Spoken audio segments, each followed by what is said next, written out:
अस्सलामु अलैकुम वरहमतुल्लाहि वबरकातुहू। दुआ क़ुनूत बहुत ध्यान से सुने और जिसको याद नहीं है दुआ क़ुनूत याद कर लें, क्योंकि ये वितर में पढ़ी जाती है।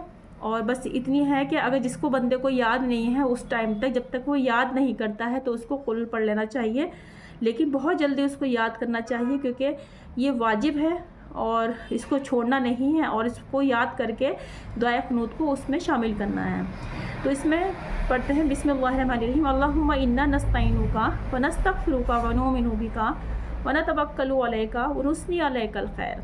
यहाँ तक मैं इसका तर्जुमा पढ़ती हूँ साथ साथ। ए अल्लाह, हम तुझसे मदद मांगते हैं और मग़फ़िरत तलब करते हैं और तेरी ऊपर ईमान लाते हैं और तेरे ऊपर भरोसा रखते हैं और तेरी बहुत तारीफ़ करते हैं।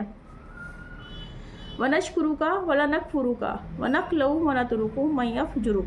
अल्लाहुम्मा इय्याका नअबुदु वलका नुसल्ली वनस्जुदु व इलैका नस्अ वनहफ़िदु वनरजू रहमतका वनख़शा अज़ाबका इन्ना अज़ाबका बिलकुफ़्फ़ारि मुल्हिक़। अब इसमें इसके आगे का तर्जुमा पढ़ती हूँ। और तेरा शुक्र अदा करते हैं, तेरी नाशुक्री नहीं करते और अलहदा कर देते हैं और छोड़ देते हैं इस शख्स को जो तेरी नाफरमानी करे। ए अल्लाह, हम तेरी इबादत करते हैं और तेरे लिए नमाज़ पढ़ते हैं, सजदा करते हैं और तेरी ही जानिब दौड़ते और झपटते हैं और तेरी ही रहमत के उम्मीदवार हैं और तेरे अज़ाब से डरते हैं। बेशक तेरा अज़ाब काफिरों को पहुँचने वाला है। अब इसके वितर के बारे में नीचे लिखा हुआ है। वितर वाजिब है, इनकी तीनों रकात में सूरह फातिहा के बाद सूरह पढ़ी जाती है। तीसरी रकात में सूरह पढ़ने के बाद तकबीर कहकर दोनों हाथ कानों तक उठाइए और बांधकर दुआए क़ुनूत पढ़िए। दुआए क़ुनूत के बाद हस्ब मामूल रुकू व सजदा करके नमाज पूरी कीजिए। सिर्फ माह रमज़ान में वितर ब जमात पढ़े जाते हैं।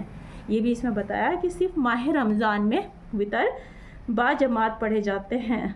सुभान अल्लाह। इसको सीखें और सीखने से ज़्यादा अमल करने की तौफीक अल्लाह हमें अता फ़रमाए। बाकी अल्हम्दुलिल्लाह रब्बिल आलमीन।